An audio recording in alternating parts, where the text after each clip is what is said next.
ఛత్తీస్గఢ్లోని బీజాపూర్ జిల్లాలో అత్యంత శక్తివంతమైన మందు పాత్రలు పేలాయి. రిపబ్లిక్ డే సందర్భంగా విధుల నిర్వహణలో ఉన్న జవాన్లే లక్ష్యంగా చేసుకుని వీటిని మావోయిస్టులు పేల్చివేశారు. కాగా ఈ పేలుడు కారణంగా దాదాపు 11 మంది జవాన్లు తీవ్రంగా గాయపడ్డారు. ఇదిలా ఉంటే ఛత్తీస్గఢ్లో కొంతకాలంగా మావోయిస్టుల కార్యకలాపాలు తగ్గుముఖం పట్టాయి. ఈ నేపథ్యంలో మందు పాత్రలు పేలటం అందరికీ ఆందోళన కలిగిస్తోంది.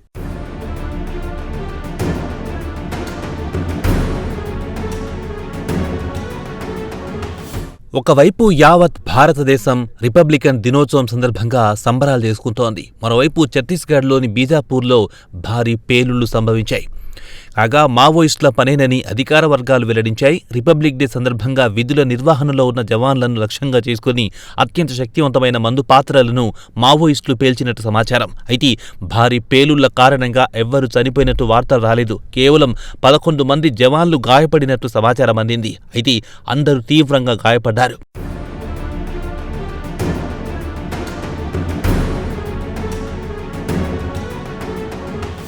బీజాపూర్ జిల్లా కర్రెగుట్ట కొండల ప్రాంతంలో ఈ పేలుళ్ల ఘటన జరిగింది. ఈ పేలుళ్లకు సంబంధించిన సమాచారం అందిన వెంటనే ఉన్నతాధికారులు వెంటనే అప్రమత్తమయ్యారు.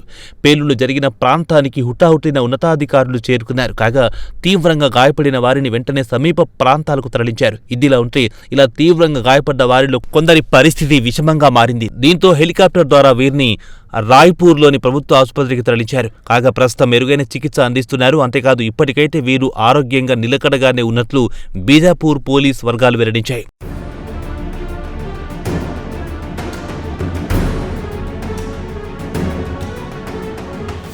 కాగా దేశమంతా గణతంత్ర దినోత్సవ వేడుకలను ఉత్సాహభరిత వాతావరణంలో చేసుకుంటున్న బీజాపూర్లో మందు పాత్రలు పేలడం అందరికీ షాకిచ్చింది. ఈ నేపథ్యంలో మందు పాత్రలు పేలిన ఘటనపై బీజాపూర్ పోలీసులు కేసు నమోదు చేసుకున్నారు.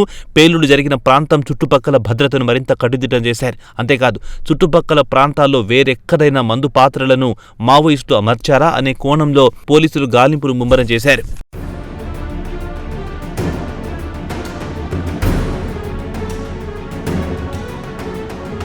కాగా ఛత్తీస్గఢ్ ఒకప్పుడు మావోయిస్టులకు దుర్భేద్యమైన కోటగా ఉండేది. ప్రధానంగా బస్తర్ ప్రాంతంలో మావోయిస్టుల ప్రాబల్యం ఎక్కువగా ఉండేది. అయితే కొంతకాలంగా ఛత్తీస్గఢ్లో మావోయిస్టుల కార్యకలాపాలు తగ్గుముఖం పట్టాయి. ఇందుకు కారణం పెరిగిన భద్రతా బలగాల ఎన్కౌంటర్లో.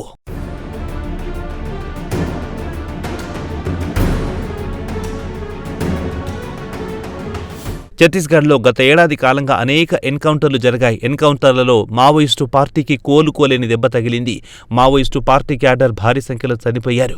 ఇదిలా ఉంటే మావోయిస్టు పార్టీ అగ్రనేత హిడ్మా కొన్ని నెలల కిందట జరిగిన ఒక ఎన్కౌంటర్లో చనిపోయాడు. హిడ్మా ఎన్కౌంటర్ ప్రభావం బస్తర్ ప్రాంతంపై తీవ్రంగా పడింది. బస్తర్ ప్రాంతంలో మావోయిస్టు పార్టీని బలోపేతం చేసిన నాయకుడిగా హిడ్మాకు పేరుంది. ఈ నేపథ్యంలో ఆదివాసీలను ఆకట్టుకోవడానికి బీజేపీ నాయకత్వంలోని ఛత్తీస్గఢ్ ప్రభుత్వం ముందుకొచ్చింది. మావోయిస్టుల ప్రాబల్యం ఉన్న ప్రాంతాల్లో ప్రత్యేకంగా అనేక అభివృద్ధి కార్యక్రమాలను రూపొందించింది. అంతేకాదు వాటిని సమర్థవంతంగా అమలు చేయిస్తోంది. మొత్తానికి ఛత్తీస్గఢ్ను మావోయిస్టు చెర నుంచి విముక్తి చేయడానికి అక్కడి ప్రభుత్వం కంకణం కట్టుకుంది.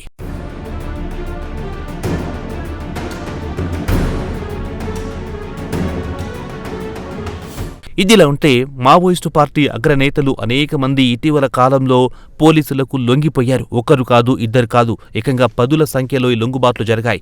ఒక్క ఛత్తీస్గఢ్లోనే కాదు, జార్ఖండ్తో పాటు మహారాష్ట్రలోనూ ఈ లొంగుబాట్లు జరిగాయి. అంతేకాదు లొంగిపోవాల్సిందిగా తమ సహచరులను కూడా మావోయిస్టు అగ్రనేతలు కోరడం విశేషం.